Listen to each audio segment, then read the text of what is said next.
بسم اللہ الرحمن الرحیم۔ کل ہم نے حضرت یوشع علیہ السلام کے بارے میں پڑھا۔ آج ہم پڑھیں گے حضرت حزقیل کے بارے میں۔ حضرت حزقیل علیہ السلام اللہ تعالیٰ کے ایک نیک اور برگزیدہ بندے تھے۔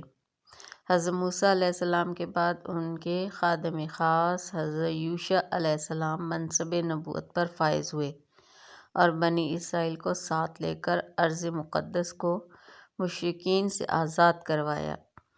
اس جہاد میں حضرت کالب بن یوحنا بھی ان کے ہمراہ تھے، جو علامہ ابن جریر کے مطابق حضرت موسیٰ علیہ السلام کی بہن مریم بنت عمران کے شوہر تھے۔ مفسرین کے مطابق حضرت یوشع اور حضرت کالب ہی وہ دو شخصیات ہیں جن کے بارے میں قرآن کریم میں ارشاد باری ہے، جو لوگ اللہ سے ڈرتے تھے ان میں سے دو افراد جن پر اللہ کا انعام تھا، کہنے لگے کہ ان لوگوں پر دروازے کے راستے حملہ کر دو تو فتح تمہاری ہی ہے، اور اللہ پر بھروسہ کرو اگر تم ایمان لانے والے ہو۔ تورات اور تاریخ کی روشنی میں مفسرین اس بات پر متفق ہیں کہ حضرت موسیٰ اور حضرت ہارون کے بعد حضرت یوشع منصب نبوت پر فائز ہوئے اور ان کی جانشینی حضرت موسیٰ کے دوسرے رفیق حضرت کالب نے کی، لیکن وہ نبی نہیں تھے۔ علامہ طبری تحریر فرماتے ہیں کہ ان کے بعد جس ہستی نے سب سے پہلے بنی اسرائیل کی روحانی قیادت اور رہنمائی فرمائی وہ حضرت حزقیل علیہ السلام ہیں۔ حضرت موسیٰ علیہ السلام سے حضرت عیسیٰ علیہ السلام تک کے طویل درمیانی عرصے میں اللہ تعالیٰ نے بنی اسرائیل میں بہت سے انبیاء کرام مبعوث فرمائے جن کی درست تعداد کا علم اللہ تعالیٰ کو ہے۔ ان میں سے چند پیغمبروں کا تذکرہ قرآن کریم میں ہے، بعض کا تفصیل سے تو کچھ کا مختصر، جبکہ کچھ کا صرف نام ہی مذکور ہے۔ حضرت یوشع علیہ السلام اور حضرت حزقیل علیہ السلام کا قرآن کریم میں نام نہیں ہے، البتہ بعض واقعات کے ضمن میں مفسرین کا کہنا ہے کہ ان واقعات میں جن افراد کا ذکر کیا گیا ہے اس سے یہ بزرگ شخصیات ہی مراد ہیں۔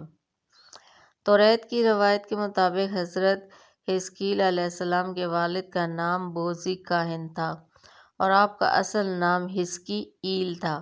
بنی اسرائیل کے ہاں کاہن کا لفظ عالم اور روحانی شخصیت وغیرہ کے معنی میں استعمال ہوتا ہے۔ عبرانی زبان میں حزقی کے معنی قدرت اور قوت کے ہے اور ایل اسم جلالت ہے۔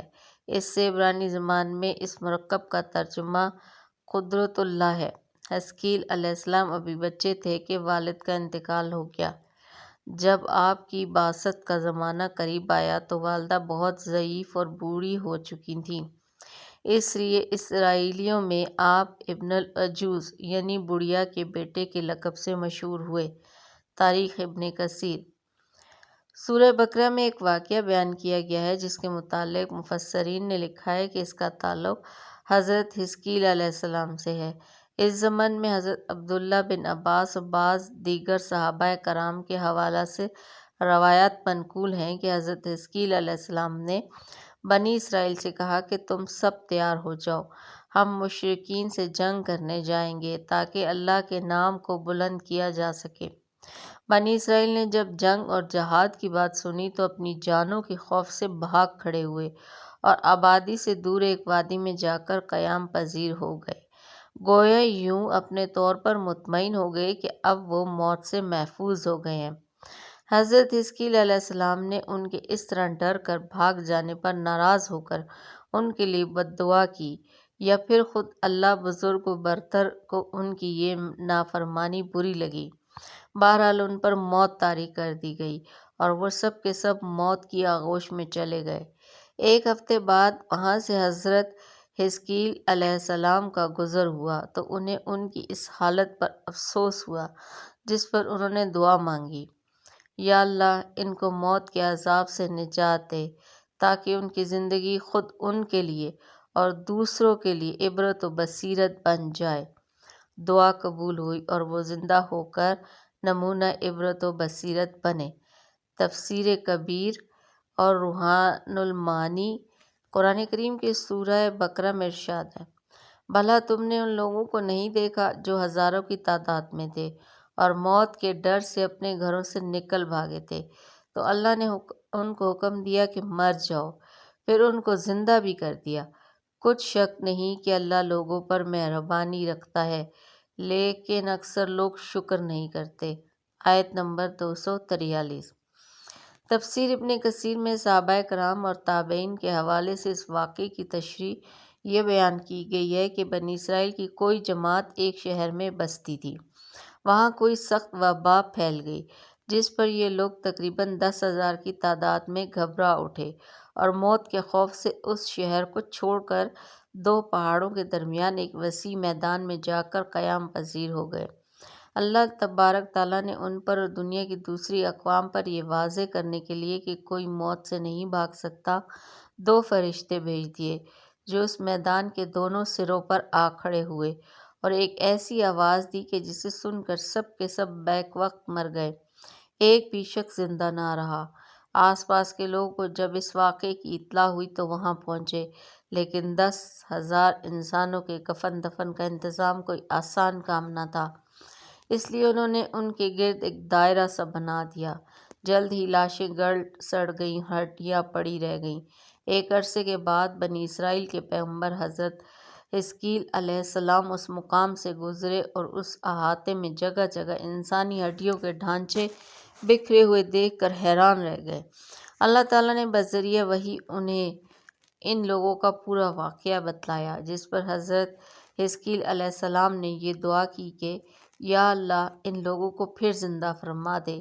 اللہ تعالیٰ نے ان کی دعا قبول فرمائی اور انہیں حکم دیا کہ ان شکستہ ہڈیوں کو اس طرح خطاب فرمائیں: اے پرانی ہڈیوں، اللہ تمہیں حکم دیتا ہے کہ ہر جوڑ کی ہڈی اپنی جگہ جمع ہو جائے۔ پیغمبر کی زبان سے اللہ تعالیٰ کا حکم ان ہڈیوں نے سنا اور حکم کی تعمیل کی، جن کو دنیا بے عقل و بے شعور سمجھتی ہے، مگر دنیا کے ہر ذرے کی طرح وہ بھی اللہ تعالیٰ کی تابع فرما بردار اور اپنے وجود کے مناسب عقل و ادراک رکھتی ہے۔ سورہ طٰہٰ کی اس آیت میں اس طرف اشارہ ہے۔ اللہ تعالیٰ نے ہر چیز کو پیدا فرمایا، پھر اس کو اس کے حسب حال ہدایت فرمائی۔ مولانا رومی نے ایسے ہی امور کے متعلق فرمایا ہے کہ قصہ مختصر: آپ کی آواز پر ہر شخص کی ہڈیاں اپنی اپنی جگہ جڑ گئیں۔ پھر حکم ہوا کہ اب ارواح سے یہ خطاب کیا جائے: اے ارواح، تمہیں اللہ تعالیٰ حکم دیتا ہے کہ اپنے اپنے اجسام میں لوٹ جاؤ۔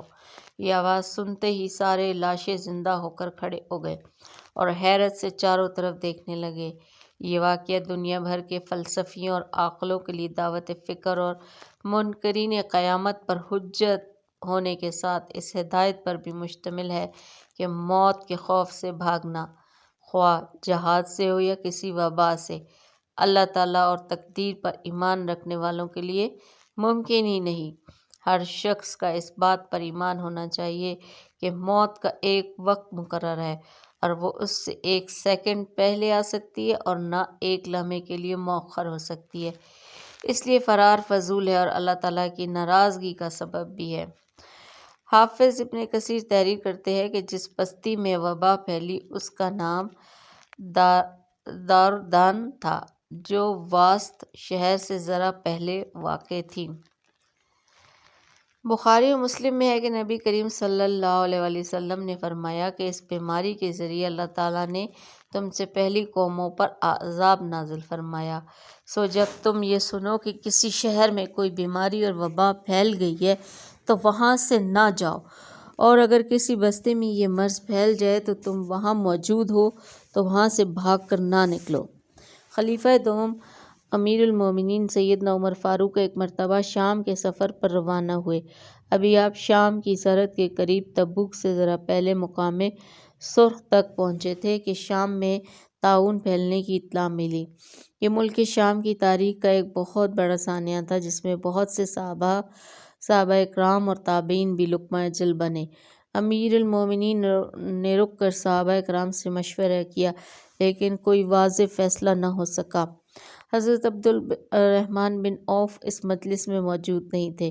جب وہ آئے اور انہیں اس بات کا علم ہوا تو انہوں نے فرمایا کہ امیر المومنین، میں نے رسول پاک سے سنا ہے کہ جب کسی علاقے میں طاعون کی وبا پھیل جائے اور تم وہاں موجود ہو تو وہاں سے رائے فرار اختیار نہ کرو۔ جب کسی علاقے کے متعلق سنو کہ وہاں وبا ہے تو وہاں مت جاؤ، کیونکہ یہ وہ بیماری ہے جس کے ساتھ تم سے پہلی امتوں کو عذاب دیا گیا۔ بخاری مسلم مسند احمد۔ حضرت عمر فاروق نے جب یہ حدیث سنی تو آپ نے ملک شام میں داخل ہونے کا فیصلہ مؤخر کر دیا اور تمام رفقا کو مدینہ منورہ واپسی کا حکم دے دیا۔ حضرت حزقیل اور بنی اسرائیل سے متعلق اس واقعے میں 3 نہایت اہم باتیں ہر مسلمان کو دعوت فکر دیتی ہیں۔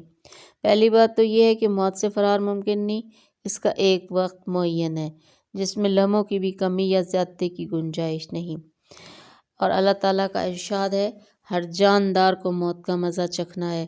موت و حیات تقدیر الہی کے تابع ہے اور تقدیر الہی کے مقابلے میں کوئی تدبیر کارگر نہیں ہو سکتی۔ سورہ نام میں ارشاد ہے تم جہاں بھی جاؤ گے وقت مقررہ پر موت تمہیں جا پکڑے گی، چاہے تم مضبوط قلعوں میں کیوں نہ رہ رہے ہو۔ آیت نمبر 78۔ سورہ جمعہ میں ارشاد باری ہے کہ اے پیغمبر آپ کہہ دیجئے کہ جس موت سے تم بھاگتے پھرتے ہو وہ تو تمہارے سامنے آ کر رہے گی، پھر تم پوشیدہ اور ظاہر کیا جانے والے اللہ کی طرف لوٹائے جاؤ گے، پھر جو کچھ تم کرتے رہے وہ تمہیں سب بتائے گا۔ آیت نمبر 8۔ حضرت حزقیل کے قصے سے جو تیسری اہم بات معلوم ہوئی وہ یہ کہ اللہ کے لیے مارنے کے بعد زندہ کر دینا کچھ مشکل نہیں۔ سورہ روم میں ارشاد ہے پس آپ رحمت الہی کے آثار دیکھیں کہ زمین کو موت کے بعد اللہ کس طرح زندہ کر دیتا ہے، کچھ شک نہیں کہ وہ مردوں کو زندہ کرنے والا اور ہر چیز پر قادر ہے۔ آیت نمبر 50۔ سورہ بقرہ میں ارشاد باری ہے اور جب ابراہیم نے کہا اے میرے پروردگار مجھے دکھا کہ تو مردوں کو کس طرح زندہ کرے گا، اللہ نے فرمایا کیا تمہیں ایمان نہیں؟ جواب دیا ایمان تو ہے لیکن میرے دل کو تسکین ہو جائے گی۔ فرمایا اچھا 4 پرندے لو، ان کے ٹکڑے کر ڈالو، پھر ہر پہاڑ پر ان کا ایک ایک ٹکڑا رکھ دو، پھر انہیں پکارو وہ تمہارے پاس توڑتے ہوئے آ جائیں گے، اور جان رکھو کہ اللہ تعالیٰ غالب ہے، حکمتوں والا ہے۔ آیت نمبر 260۔ چنانچہ بعض خاص حالات میں اللہ رب العزت اپنے نبیوں اور رسولوں کی تصدیق اور تائید کے لیے دنیا میں بھی مردوں کو زندہ فرماتے ہیں، جیسا کہ روز قیامت تو زندہ ہونا ہی ہے۔ محمد بن اسحاق فرماتے ہیں کہ حضرت حزقیل کے بنی اسرائیل میں رہنے کی مدت نہیں بیان کی گئی، ایک عرصہ تک آپ اسرائیل میں ٹھہرے رہے اور پھر اللہ تعالیٰ نے انہیں اپنے پاس بلا لیا۔